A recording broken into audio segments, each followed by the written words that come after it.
Here's the M30 B34 update for my E28. So when I took the head to the machine shop, they said that there were 4 valves that were bent. And I did notice each of the pistons on the exhaust side, this was the exhaust side that was bent, they had little nicks in the pistons. And so I went back and we looked at it, and it was off a tooth the entire time. So on the chain, it was, retarded one tooth. So that was causing the exhaust valves to get close to the pistons. They touched. They weren't majorly bent, but they were bent enough that it wasn't sealing up. And when they went to go to grind them, they're like, yeah, they're bent. So I ordered up 6 stainless steel exhaust valves from Ireland Engineering. I was looking for just some standard ones that are OE, but they're like 100 a valve new, and the Ireland ones are like 25 a valve. Also had to get new guides because the guides got beat up from these being bent. But essentially, the whole time I've owned it, 7 years or whatever, this guy was off a tooth on the cam. So it was retarded one tooth and still made 560 wheel horsepower, and honestly sounded pretty happy. Like most of its life, it was pretty good. I didn't really notice any adverse effects.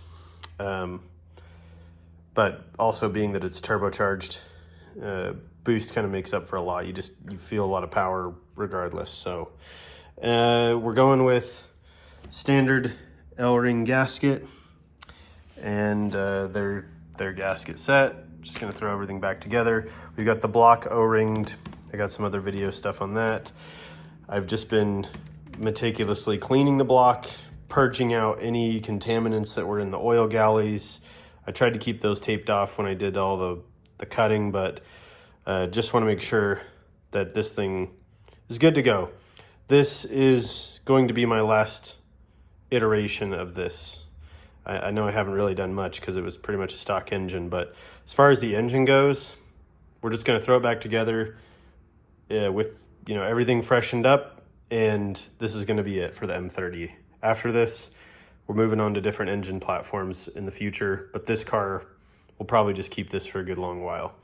We have the E30 that is going to get the built 3.1 liter M20, and so not going to put any more into this.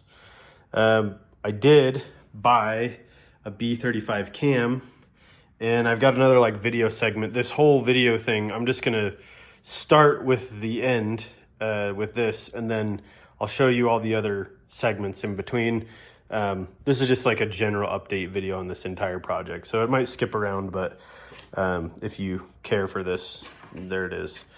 Got everything kind of cleaned up, ready to go back together. This does have, the B35 cam, the Phoebe Bilstein one put in. It has new Phoebe rocker arms. Just figured I'd put that all back together. And I'll just answer this because people are going to ask. It's like, why didn't I build the head, put a crazy cam in it and such? Well, I don't do anything without researching it a ton. And for my turbo application, I was looking to move peak power and peak torque higher in the usable operation of the engine. So like this thing, peak torque is like 4,300 on the dynograph, and peak power is like 55. What I'd really like to do is move both of those up like 500 or 700. If it was, ideal, it'd be like 6,500 peak power and 4,800 peak torque. I was looking all over the internet at different dynographs of people putting in 272s, 285s, all the different cams available for these. And you'll see the dyno graph, especially on turbo guys, and they'll make a little more power, but they make power in the same area. And I'm just not interested in that. If I want to make more power in the same area, all I have to do is turn up the boost. I have 700 crank horsepower worth of compressor on this, I don't need more cam. So I just did a cam that was a slight upgrade. This I measured out, it was like 34.45 millimeters on both of the cam lobes, intake and exhaust, on the old cam, the stock one for the B34, and on the B35 cam it was like 35.3. So that difference in the lobe height over a 1.3 ratio rocker gives like an extra millimeter of lift. And I think that's a 260 duration advertised for this part number on the camshaft. So anyway, yeah, don't stress about it.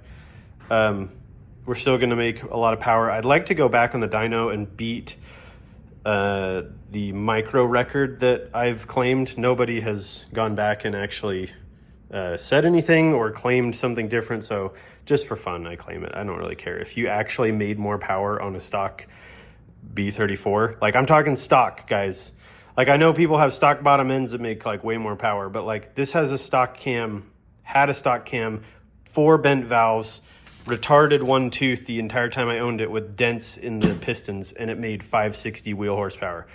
So if you have a stock engine that does better than that, I'm happy. You can take that. I don't mind. It's just for fun. But anyway, yep, this cylinder head design struggles.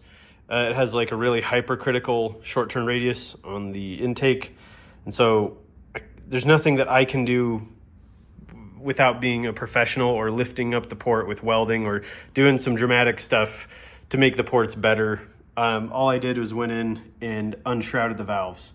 So you'll notice this is basically copying the shape of a B35. That's all I did. I just copied the shape of a B35 and then heavily deshrouded the valves on this side. This was like where I put in most of my effort. Right here, I did remove, there was like a little bit of a quench pad and then smoothed this out, but let me get you a little better angle. But yeah, basically just made it so you can see to the side of the valve all the way when it opens. Previously, there's a really sharp edge that comes over about like this.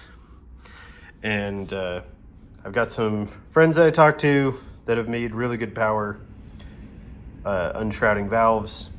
So we'll see, right?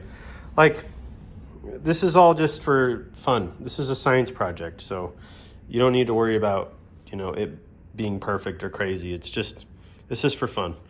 And this car has way outlasted my expectations, this engine in its entirety.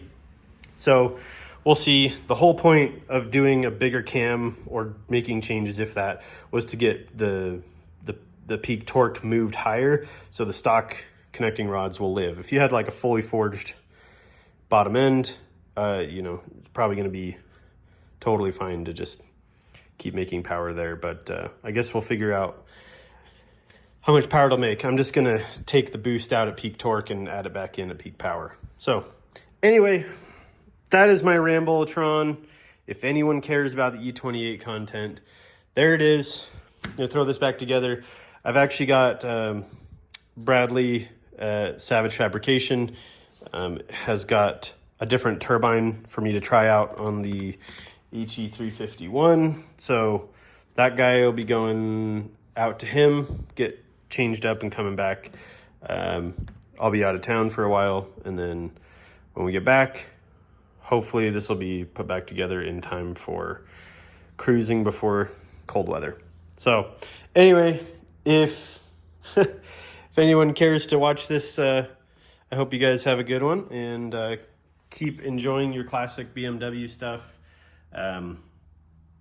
I do love and enjoy these engines, but in the future, I would like to play with something that revs. So we're going to get something that's twin cam. I don't know yet. There's a gazillion things, but anyway, enjoy. Thanks again.